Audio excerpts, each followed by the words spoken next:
My testimony mostly started when I was 8. I grew up in a broken home. I was abused in a lot of ways, emotionally, mentally. And when I was 8, I started being abused sexually by many of the men in my life. And it really had an impact on my self-esteem and my mental health. And I didn't know it then, but I was always a very anxious person and struggled with fitting in and feeling like I belonged and feeling like I was loved and lovable. And I kind of grew up with this idea that in order for me to be loved, that I had to give people what they wanted, and that I had to please people in order to be worth anything. And when I was 10, I was taken to this Baptist church, and I was told that I have sin in my life and I needed to ask Jesus into my heart to be saved. And so I did that.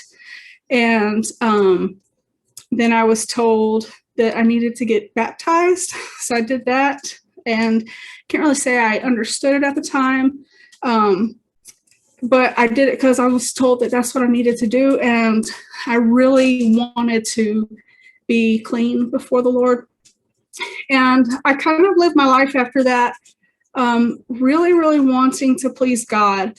I, even when I wasn't being taken to church by my parents, I would sit on the floor and cry until my dad would take me to church. And I really liked going. I liked, this was way past my Baptist church days. I had started going to more like Pentecostal type churches, and I really liked the atmosphere. I liked the emotional song services, and I liked feeling like if I was raising my hands and closing my eyes while I was singing, that I was close to God and that I was doing something great for him. And I liked feeling like I was lovable at that moment because I was pleasing him. And so I just kind of grew up, trying to please everybody.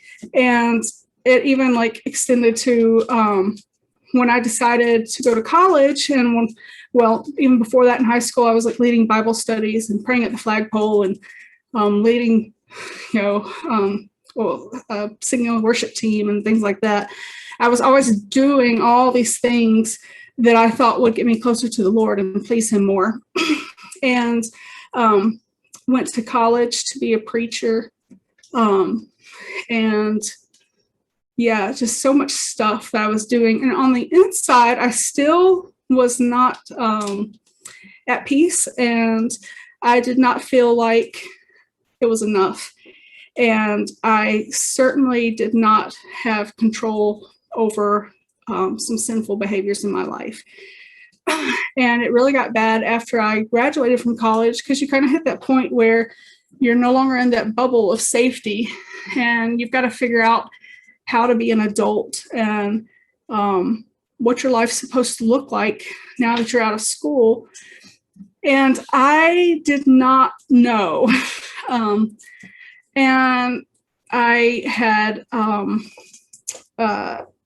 a long-term relationship that was ending, and it was someone that I thought I was going to marry. And when I realized that that wasn't going to happen, I just kind of felt like if no one was going to love me while I was trying to be good and while I was trying to do everything right, that I was just going to go the complete other way and just do whatever I wanted.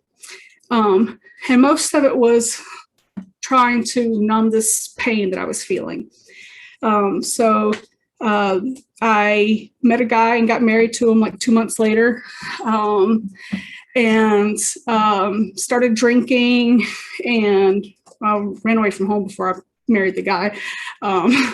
And this is, just stupid stuff that, I look back on now and can't believe that even me back then did those things. But I was just so desperate to find some sort of peace and stability and happiness in my life.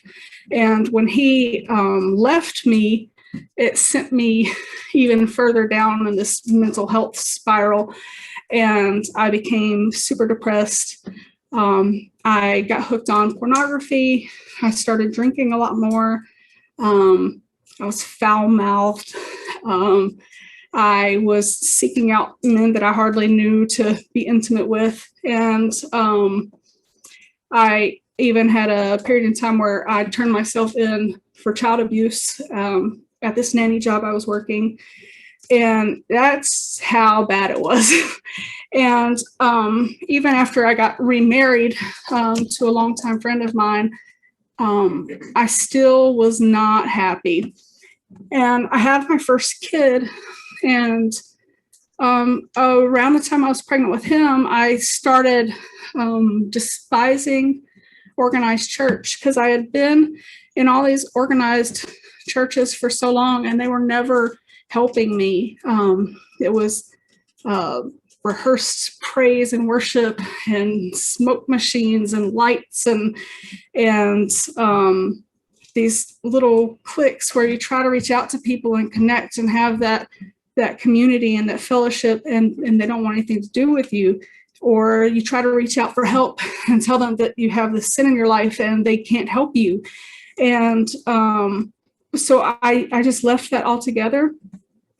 But a little bit after my oldest son was born in 2014, I really started seeking the Lord and asking him if this was just doomed to be the life that I lived.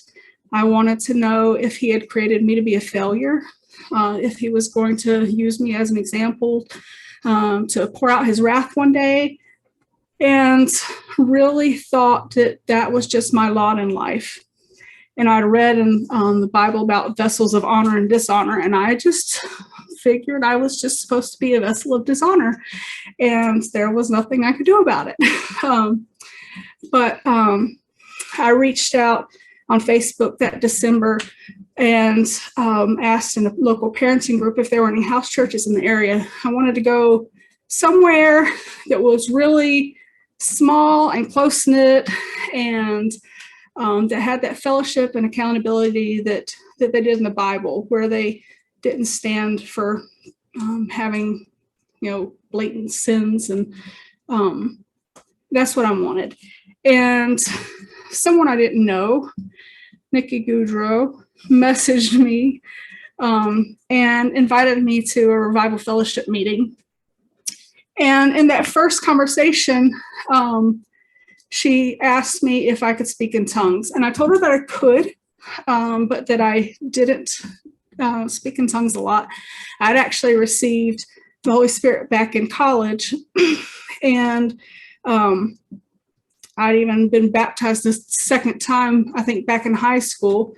But I wasn't taught how much speaking in tongues was important. I wasn't taught accurately about the role of the Holy Spirit in salvation. And so I just didn't use it much. It was kind of one of those things that you pull out when the atmosphere is just right and the emotion is just right. And so it was a very, very rare occasion for me. But she encouraged me to start praying in the Spirit every day. And I told her that I was looking for a church like the one in the Bible, and she told me to start reading Acts because that's where the church started. So I started praying every day in the Spirit and reading the book of Acts. And it was about 10 days later-ish, 10 days to 2 weeks, around there. I was at home. And before that, she had been bringing me to meetings, and I would sit and listen to the meetings and hear the testimonies. And then afterwards, I would argue with them. But while I was at home, I was really praying to know the truth, because I did not want to believe something just because they were saying it. And I was kind of angry to think that someone could have been lying to me for so many years. And so I was praying at home right before Christmas and reading the story of Cornelius. And I only got halfway through the story when just suddenly it was like I went from not believing any of it and arguing with all my what abouts. And then all of a sudden I just knew it was all true. And so I got baptized again that New Year's Eve. And yeah, I was instantly delivered from that pornography addiction that I had. I no longer had a desire to drink. I was delivered from most of that horrible depression that I was under, and that feeling of hopelessness and unworthiness, and just those depths of despair. And I knew that God had this purpose for me and this plan for me, and that he loved me, and that I had this power within myself that I could use every day to connect with him, and that I didn't have to do all those things that I used to do in order to please him, that he simply wanted this relationship with me and for me to be led by his Spirit. And I've had many miracles since then, major provisions, healings, protection. It's been an amazing few years, and I look forward to hopefully meeting the Lord in the air one day.